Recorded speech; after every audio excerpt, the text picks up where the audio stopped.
नमः संस्कृताय मित्रों, आप सभी का अपना यूट्यूब चैनल विजय भू क्लासेस परिवार में जुड़ने के लिए सभी मित्रों को बहुत बहुत धन्यवाद। सुप्रभात। आपके समक्ष संस्कृत वैदिक वाङ्मय से भाग 2 आगे के प्रश्न जो बहुत ही महत्वपूर्ण DSSB, TGT, PGT, net, JRF और अन्य प्रतियोगी परीक्षाओं के लिए बहुत ही महत्वपूर्ण प्रश्न है, जो लाइन बाय लाइन के हिसाब से अर्थात कहा जाए तो वन लाइनर प्रश्न आपके समझ लेकर के आए हैं, जो पॉइंट बहुत ही महत्वपूर्ण है। तो चलिए स्टार्ट करते हैं और सभी मित्र वीडियो को जो है अपने मित्रों को शेयर करिएगा। तो देखते हैं, लिखा है अभिनव गुप्ताचार्य का निवास क्षेत्र। तो अभिनव गुप्ताचार्य का जो निवास क्षेत्र है वो कश्मीर है। क्या है? कश्मीर। अगला है अभिनव भारती टीका से संबंध ग्रंथ। तो अभिनव भारती टीका से संबंध ग्रंथ कौन सा है? नाट्यशास्त्र। क्या है? नाट्यशास्त्र। अगला है 63 रस शास्त्र में साधारणीकरण के प्रतिपादक, अर्थात रस शास्त्र में जो साधारणीकरण के प्रतिपादक अर्थात हैं वो कौन है? भट्टनायक। अगला है 64 शब्द का मुख्य अर्थ क्या होता है? शब्द का मुख्य अर्थ होता है वाच्यार्थ या मुख्यार्थ। वाच्यार्थ या मुख्यार्थ को बताया गया है। अगला है व्यक्ति विवेक से संबंध विषय विशेष क्या है? साहित्य। भट्ट नारायण की एक उत्कृष्ट रचना, तो वेणी संहारम। क्या है? भट्ट नारायण की एक उत्कृष्ट रचना जो है वो कौन सी है? वो वेणी संहारम है। अगला है वेदों के सर्वश्रेष्ठ व प्रामाणिक भाष्यकार कौन है? तो सायणाचार्य हैं, अर्थात कौन है? सायणाचार्य। हम लोग बताएंगे सायणाचार्य। तो वेदों के सर्वश्रेष्ठ व प्रामाणिक भाष्यकार कौन है? सायणाचार्य। तो ये मेन पॉइंट है, इसको नोट कर लेना है, इम्पॉर्टेंट पॉइंट है जो आपको ये नोट कर लेना है। भट्ट नारायण और वेदों के सर्वश्रेष्ठ ये। अगला है प्रमुख वैदिक स्वर उदात्त, अनुदात्त और स्वरित होते हैं, ये नोट कर लेना है। अगले देखते हैं आगे, राजस्थान के सर्वश्रेष्ठ आधुनिक संस्कृत कवि। तो राजस्थान के सर्वश्रेष्ठ आधुनिक संस्कृत कवि कौन है? मथुरानाथ भट्ट। तो कौन से बताएंगे? मथुरानाथ भट्ट हमारे जी हैं, जो राजस्थान के सर्वश्रेष्ठ आधुनिक संस्कृत कवि हैं, मथुरानाथ भट्ट। अगला भट्ट लोलट समस्त रस्त सिद्धांत उत्पत्तिवाद के ये जो है प्रवर्तक हैं, भट्ट लोलट। संस्कृत में शास्त्र परक या काव्य लेखन के प्रवर्तक कौन है? भट्टी।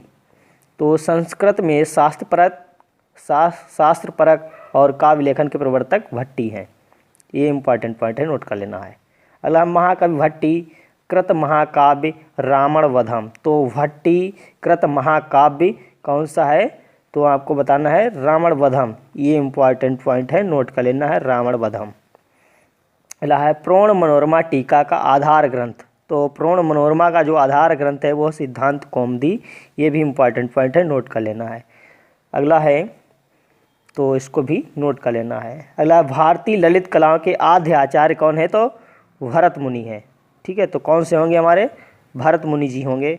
तो आपको ये बताना है कि कौन से होंगे? भरत मुनि। तो इसको बता देना है, भरत मुनि जी होंगे, अर्थात भरत मुनि। अगला है शतपथ ब्राह्मण संबंध वेद शुक्ल यजुर्वेद। तो शतपथ ब्राह्मण जो संबंध वेद है वो कौन सा है? शुक्ल यजुर्वेद है। इसको भी नोट कर लेना है। अगला है शंकराचार्य के पूर्ववर्ती वेदांताचार्य कौन है? तो शंकराचार्य के जो पूर्ववर्ती वेदांताचार्य कौन है? तो भर्त प्रपंच है। क्या बताएंगे? भर्त प्रपंच। ठीक है, नोट कर लेना, भर्त प्रपंच। अगला है 77 राजतरंगिणी संबंध ऐतिहासिक वर्णन से संबंध प्रदेश कौन है? तो कश्मीर।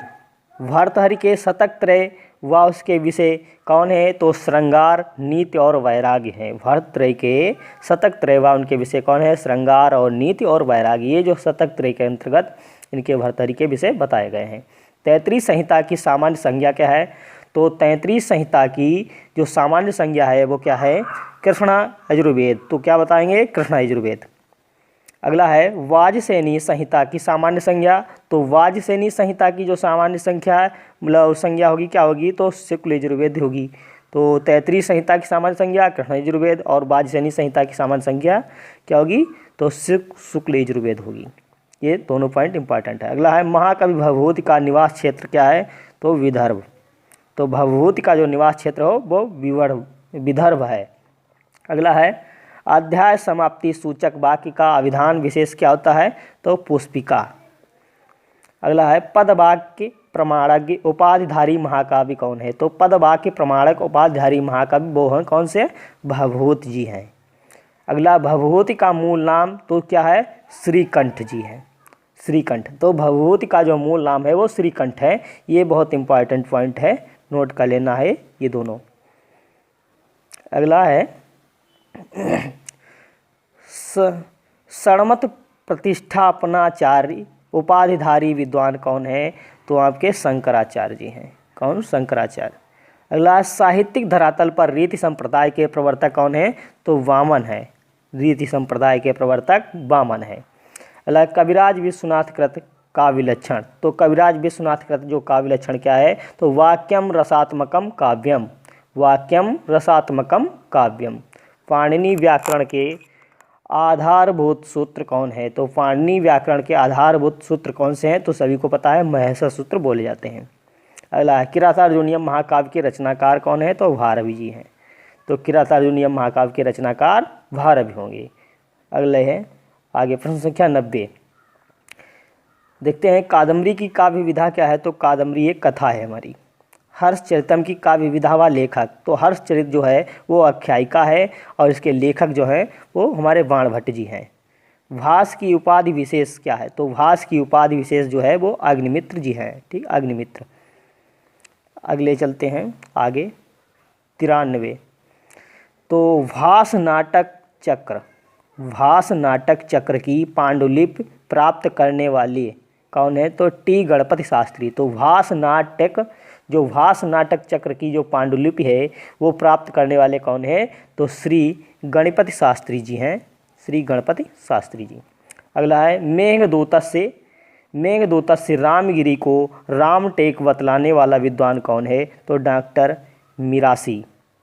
ठीक है, मेघदूत का जो रामगिरी को रामटेक बतलाने वाला विद्वान कौन है, तो डॉक्टर मिरासी जी हैं।